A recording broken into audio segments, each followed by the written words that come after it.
Hola, bienvenida y bienvenido a una videocolumna más de Localeando. Y bueno, como puedes ver, en esta ocasión voy a hablar de USAID y con la pregunta central de quién llenará su hueco en México. Y antes de continuar, quiero agradecer a quienes se han suscrito al canal o han visualizado los videos o ya sean, los han escuchado vía podcast. Muchísimas gracias y bueno, queda ahí la invitación para que lo sigas haciendo. Ok, USAID. Bueno, ah, un buen número de mexicanos ha escuchado el nombre de USAID, que significa Agencia de los Estados Unidos para el Desarrollo Internacional, porque en el sexenio anterior eh, López Obrador se refería con mucha frecuencia a esta agencia de los Estados Unidos porque no le gustaba que las organizaciones que eran financiadas por esta agencia criticasen su gobierno. ¿Ok? Entonces ahí en las mañaneras siempre, bueno, no siempre, pero muchas veces se quejaba y cargaba mucha su crítica contra mexicanos, contra la corrupción y la impunidad, que recibía un subsidio, un apoyo de USAID, pues para hacer sus proyectos y uno de ellos es pues, era investigar casos de corrupción, entre otras cosas, ¿no? Ahora bien, no solamente se enfocaba,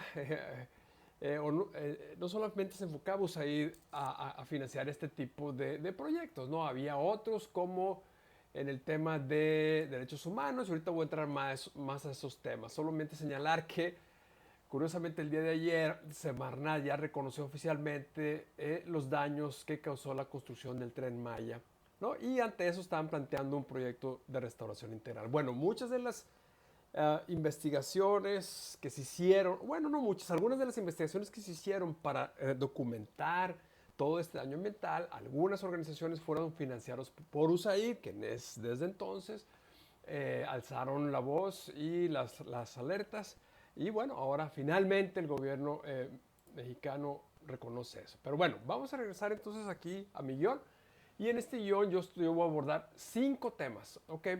El primero tiene que ver con que el cierre de USAID, pues, ha tenido muchísimos efectos a nivel mundial, tanto institucionales como personales, ¿no? Esta agencia ejerció allá por el año pasado 62 mil millones de dólares de presupuesto, y que todo ese recurso fue entregado a organizaciones en múltiples países alrededor del mundo, ¿no? Que atendían, insisto, a una diversidad de temas, ¿no? El segundo donante era Alemania y nomás para que te des una idea de lo mucho que donaba esta agencia, o Estados Unidos a través de esta agencia. China anda ahí por los 30 mil millones de dólares, más o menos como más arriba que Japón. Entonces China ahí no va a llenar ese hueco de ninguna manera. El caso es que otros países que también dejaron de recibir pues esos recursos se han visto mucho afectados, o muy afectados por estas razones, ¿no? Ahora bien, esta agencia tenía como pues, presupuesto para el 2025 destinar 100 millones de dólares, ¿no?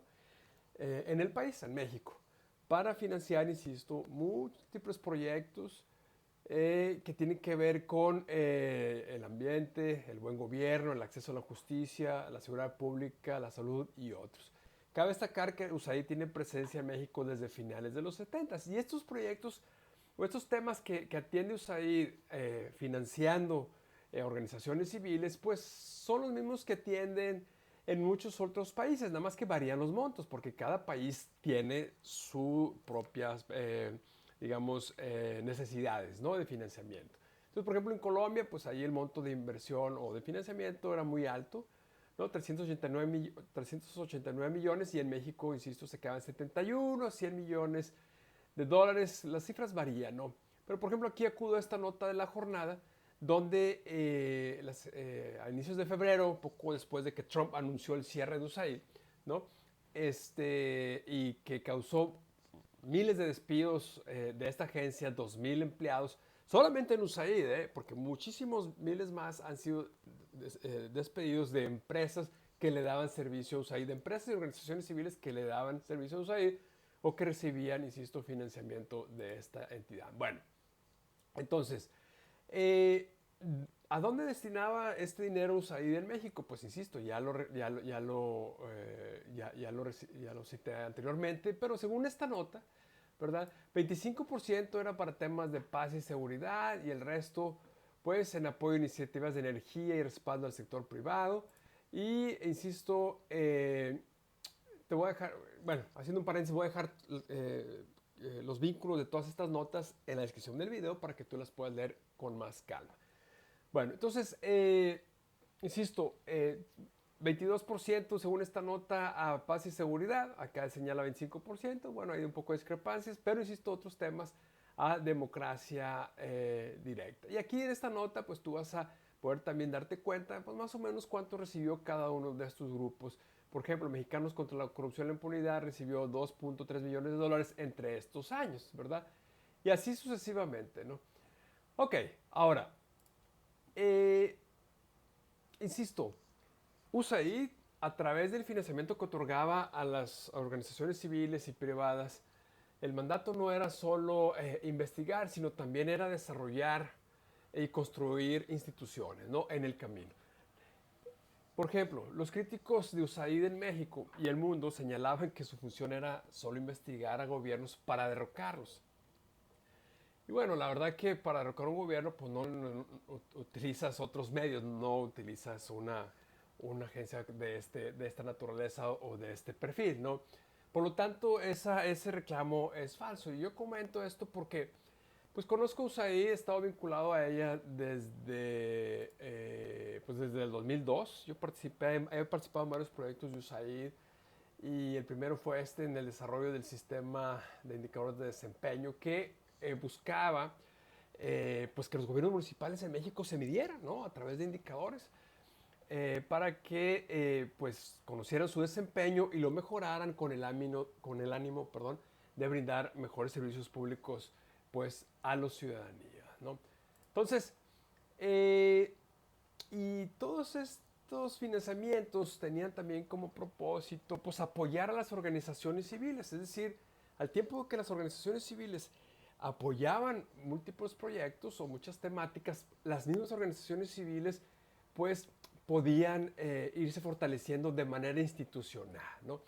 Y tenían también proyectos destinados para eso. Por ejemplo, aquí yo estoy accediendo o acudiendo como referencia al perfil de Marco Valencia, aquí en LinkedIn, donde Marco, pues aquí señalaba que pues había concluido ya su participación en este programa de USAID que se llamaba Programa para la Resiliencia de Sociedad Civil, un programa de USAID, insisto, financiado en México a través de las organizaciones civiles o privadas y que dejaron de operar estos programas porque USAID está desapareciendo. Entonces,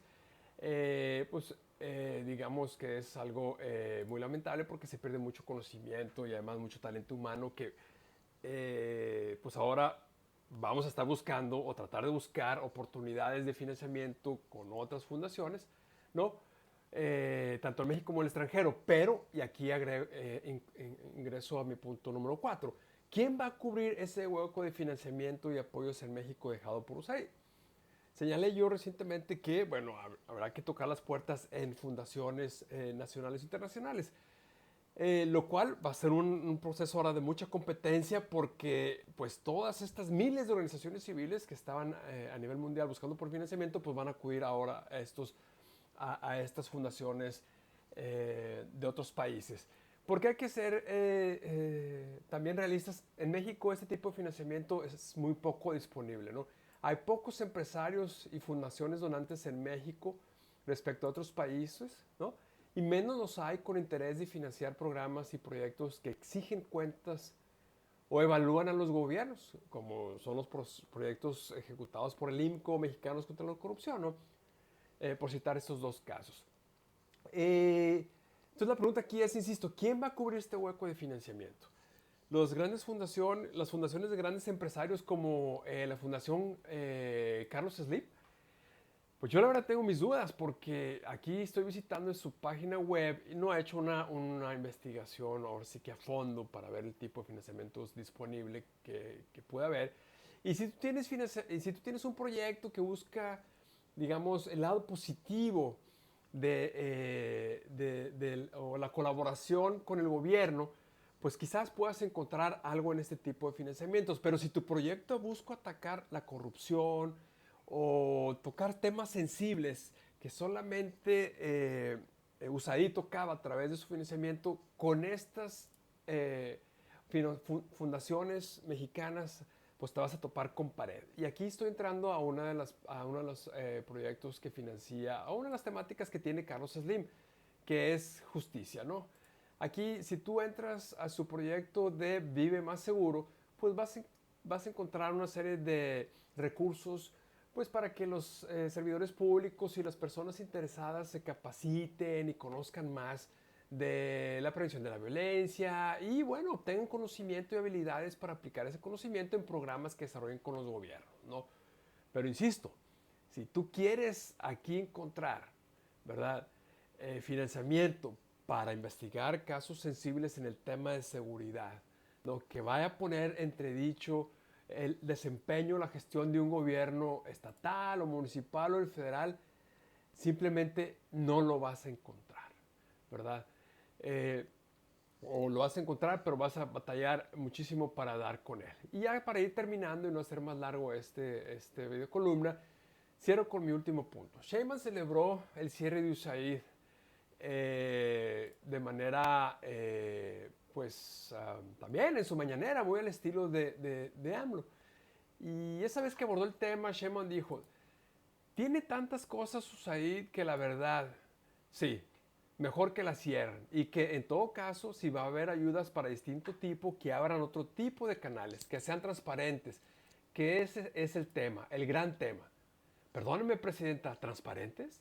Pero toda la información de los proyectos de USAID eran transparentes.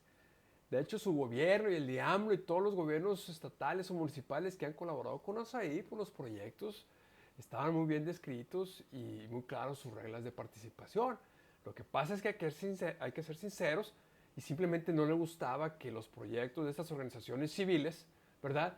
Pues atendieran temas donde la gestión de la 4T pues no eran las más apropiadas, ¿no? Insisto, los proyectos de USAID pues atendían a los tres gobiernos y los órdenes de gobierno y todos ellos se beneficiaban de este tipo de proyectos. ¿Por qué? Porque estos proyectos les ayudaban a fortalecer pues, sus procesos y sus programas para servir mejor a sus gobernados. Pero más importante, les ayudaban a AMLO, a Sheinbaum, a los gobernadores y a los alcaldes a descubrir malas prácticas de sus subalternos y por lo tanto actuar en consecuencia, ¿no? Y hoy pues cuentan con un aliado menos para todos ellos. Hoy USAID pues ya no está presente. Las fundaciones de empresarios mexicanos que se destinan a este tipo de temáticas pues simplemente son muy pocos o muy contados. Y lo peor es que el cierre de USAID, ¿ok?, se da en un momento en que las instituciones mexicanas están muy débiles y necesitan hoy más que nunca apoyo de donde sea y la fuente de donde sea. Claro, con criterios debidamente establecidos y transparentes como le exige la presidenta Claudia Sheinbaum, ¿no? En suma, es una gran pérdida, creo yo, para México y para muchos otros países el cierre de USAID se le va a extrañar, creo yo. Y lo único que puedo decir es que descanse en paz USAID tal como la conocemos, porque ciertamente el gobierno de Estados Unidos a través del Departamento de Estados va a crear una agencia muy similar, pero ya no va a atender temas que para los casos de México y otros países eran muy importantes porque era donde más, es donde más debilidad tiene. Procuración de justicia, medio ambiente, transparencia y corrupción, poder judicial, donde ahora mismo México enfrenta una disyuntiva y una crisis mayúscula, etcétera, etcétera. Entonces, vaya hueco que ha dejado USAID en México y, insisto, lo más lamentable es que es muy difícil que alguien lo llene, al menos en el corto o en el mediano plazo. Muchísimas gracias por escucharlo y nos vemos a la próxima.